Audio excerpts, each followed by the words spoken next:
Hello everybody, welcome back to Herbie's Garage. Today I'm working on my Kawasaki KL250. It's the 1978 variety, and I'm going to be checking out the points and cleaning them and possibly adjusting the timing. I'm going to check that as well.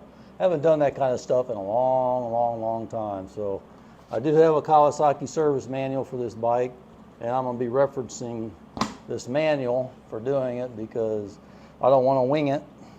And then after I get that done, I'm going to start the bike up and let you hear the new exhaust, the one that I kind of fabricated together. And I think it looks good, sounds pretty decent. But I took it out for a ride last night after I cleaned my tank out. That was my last video, and it wasn't running the greatest. It almost seemed to me like maybe the points needed adjusting or cleaned or something. It's a possibility that I still had a little bit of muck in there. I got in the carburetor, but it didn't really act like that to me. It acted more like it was an issue with the points or timing or something. So we're going to get into that and check that out. So let's get started on it. Okay, first thing we need to do is take this cover off.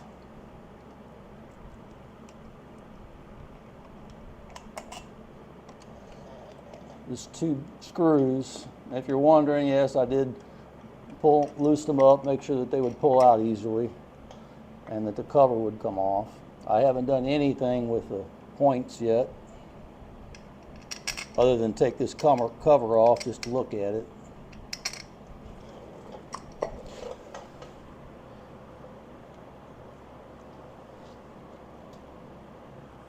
I'm sure we're going to need to take this off so we can turn the motor over and check the timing marks.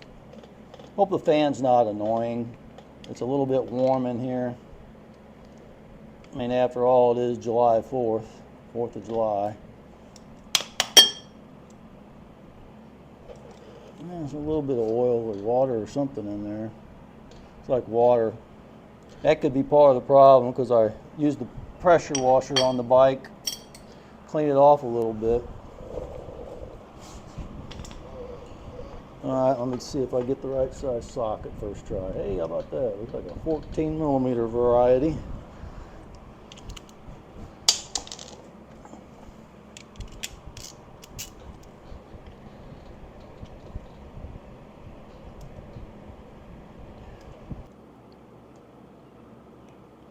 All right, two things it says to do in the instructions. One, we got to remove the spark plug. This is a brand new spark plug. I ordered an iridium plug for this. I'm not 100% sure that it will work, but I think it will. I like iridium plugs. Seem like they work really well. See, this is a brand new plug. And it doesn't look like it's burning very well. Kind of black. So I think it's burning rich. I don't think the spark is doing very well with it. And the other thing it says to do is to take this cap off on the intake side.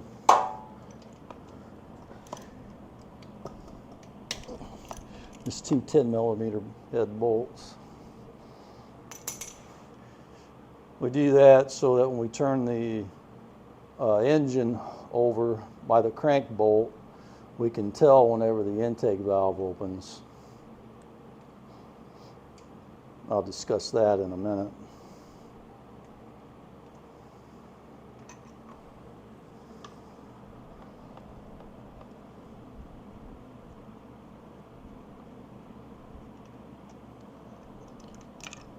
Okay.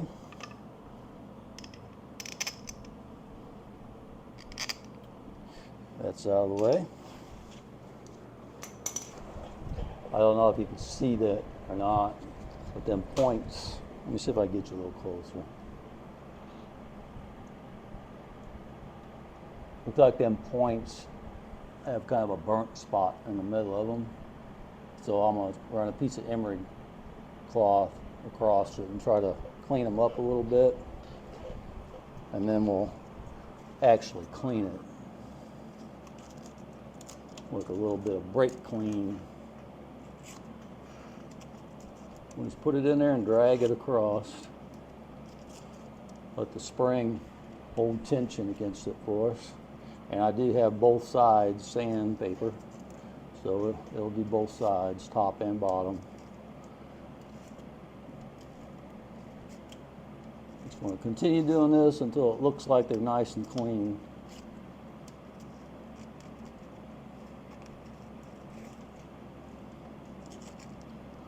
I mean, this bike has sat for a long time, so I'm sure the points aren't in the best of shape. At some point, I'll probably get new points, new condenser. It wouldn't surprise me if the condenser's bad too.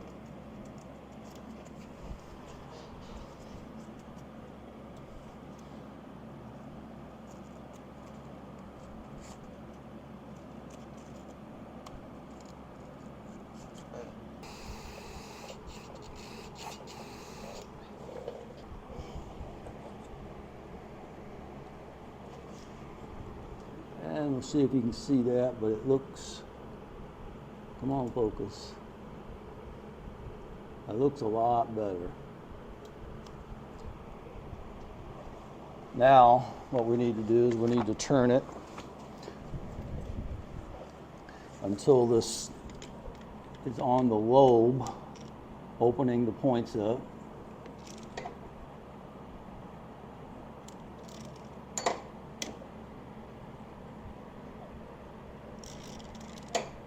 Looks like it's coming around right about, I think that's the top of the lobe right there. Okay.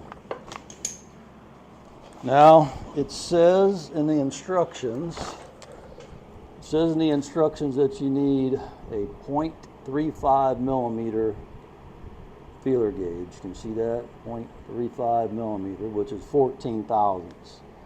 Okay, let's see what this is.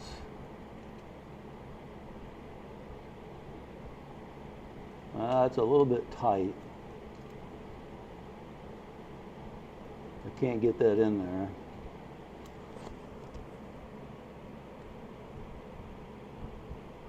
Well, I don't know. It moves it just a hair, but I think it's good enough. Yeah, I think we'll go with that. I'm going to leave that right where it's at. I think that's good. All right, now we need to check the timing. And it says in the book for, let's see. Yeah, we're going to do the static timing test. There's also a dynamic timing test. We're going to do the static. I haven't done this in forever either. It says turn the ignition switch to off, which it is. Disconnect the contact breaker lead under the fuel tank. So that's this lead right here. And it's going up under the fuel tank. I could feel a connection right there. Okay, pulled it off. Right there's the lead. All right, and it says remove the contact breaker cover and the inlet valve adjusting cap. This is the breaker cover, I got that off. And this is what they're calling the inlet valve adjusting cap, which is the intake side of the valve. Remove the magneto cover, which is down below. I've got that off. Check the point gap and adjust if necessary. I've done that. Okay, turn the crankshaft counterclockwise while watching the movement of the inlet valve, which is the intake valve. So we'll do that. Let's turn this to where you can see. Let's get you down here. Get you a little closer maybe.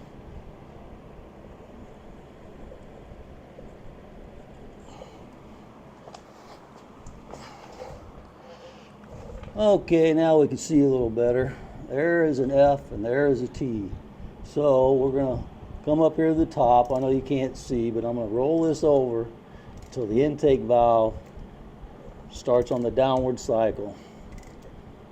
There it goes. It's starting down. So I'm going to keep an eye down here until I see the timing mark start to come around. Okay, I gotta go a little bit farther. and I want to line it up to the F. Here it comes now.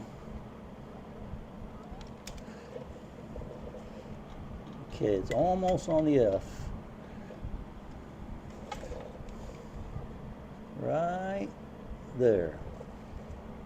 Okay, that's dead center on the line for the F. You can see it right there. It's lined up with this spot on the case. Now we need to come up top. Okay, so it said turn the crankshaft counterclockwise while watching the movement. Here, I'll put this so you can see it. It says turn the crankshaft counterclockwise while watching the movement of the inlet valve, the valve to the rear, which is the intake valve. When the valve is just finished opening and closing, moving downward and returning upward, turn another half turn until the F mark on the magneto flywheel aligns with the timing mark on the left engine cover as shown. So that's what I have right now. That's the step that I just finished. Okay, the next step. Set an ohm meter to the 1 ohm range and connect it across the points. One lead to the wire coming from the points and the other ohm meter lead to chassis ground. Make sure that both leads are securely connected. Okay, let me do that. Okay, I'm going to connect this wire on the post of the points where the wire is at, and then I'm going to connect the other end of this to the positive lead of my meter, like that, and let it hang. And then I'm going to take another and put it on the ground over here for my battery, which is probably a really good ground, like that.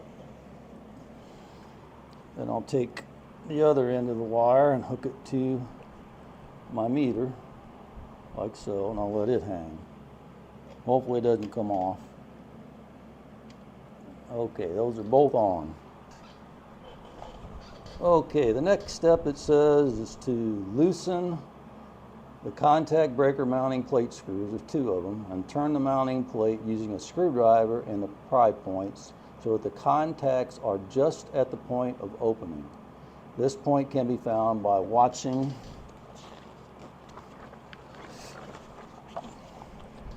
ohm meter needle, which will flicker just when the points begin to open or close.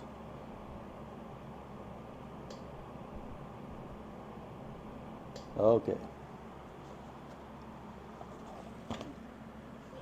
So, looks like we need to loosen these bolts and screws. Well, I'm tight.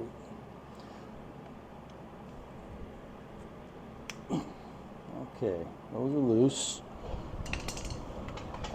And right here is where you move it to adjust it. Now let's watch that meter. Oh, can you see the meter here? See if I can hook that meter on something. Maybe that'll work. Let's move this just a little bit, one way or another, until that meter starts to activate. Oop. That might be easier. I'm going to do it this way.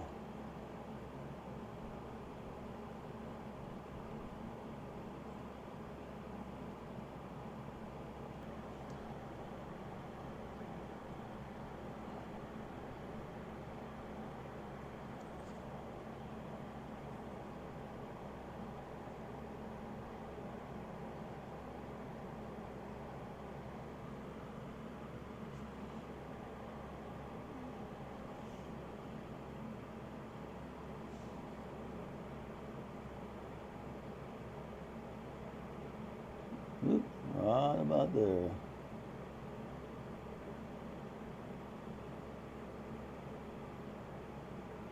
Okay, that has nothing right there. Let me turn it just a little bit. Right? And let's go back.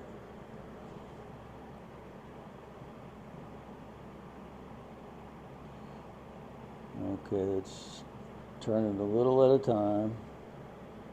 Little time, little at a time. And a little at a time. No more, no more. No more. Right there. Right there is where it's clicking off at. So let me tighten that down.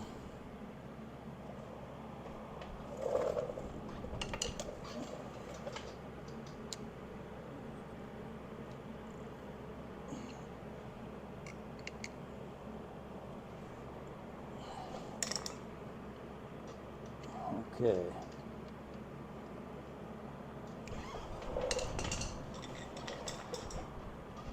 Now it shows that is at the very beginning of them points starting to open, so that's statically timed correctly.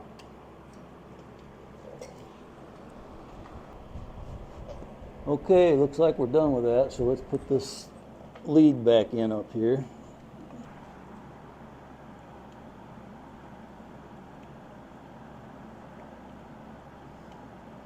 We'll snap it in like that. And we'll put this cover on.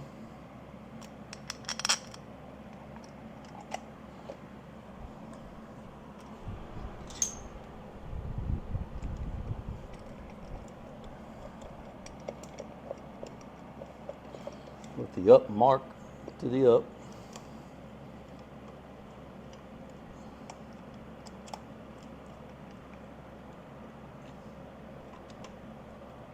Okay.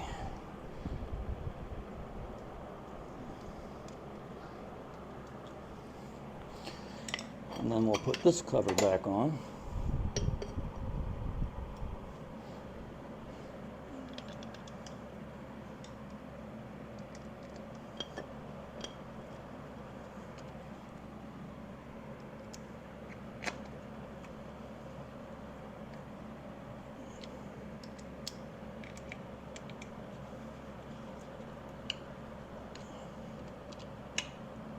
Okie dokie.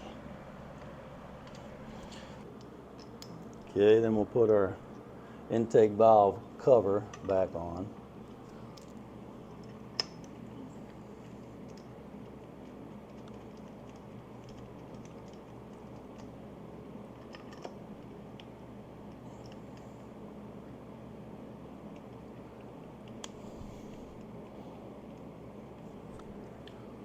And then we have this little bracket that's got to go on here.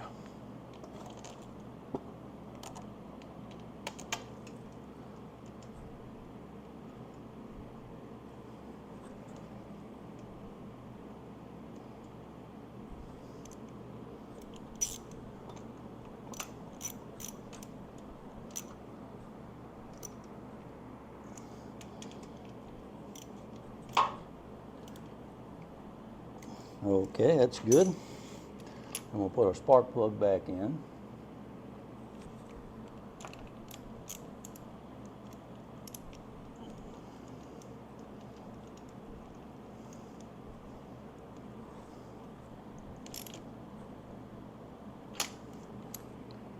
Cap back on. Should be good to go. Okay, we're all done with that. We've got the points cleaned and the adjustment checked, and it was spot on. And then we adjusted the static timing on it, so I think that's good. So we'll start it up, see what it sounds like, see what it runs like, and we'll go from there. You guys haven't heard the exhaust yet that I've all put all together, so now will be a good opportunity to be able to hear it. All right, let's try it. Key on, kickstand up, choke all the way on, petcock on. I did get a new petcock, by the way, and I installed that. So, okay, let's see what happens.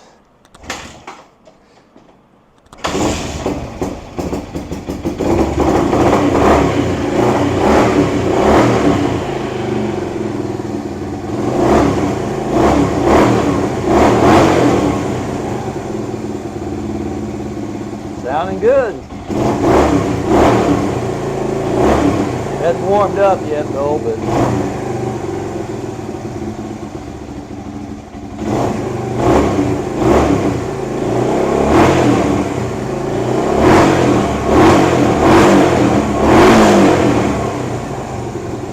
revving a lot better than what it did yesterday. I'm thinking the points were just dirty.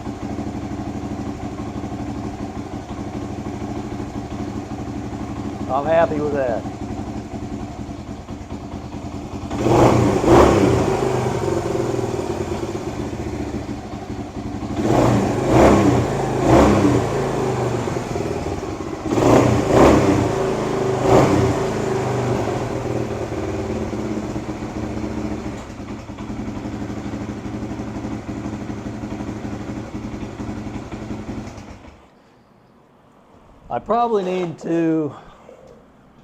I probably need to run this out, get all this gas out of it, you know, get a good long run out of it, because like I say, this thing hasn't been running a while, and put some nice fresh premium gas in it, and we'll see what happens. But I will take you guys along. I'm going to do a riding video on it as soon as I get all this ironed out, and you guys can see how it does. Eventually I'm going to take it out on the trails so you can see me trail riding with it.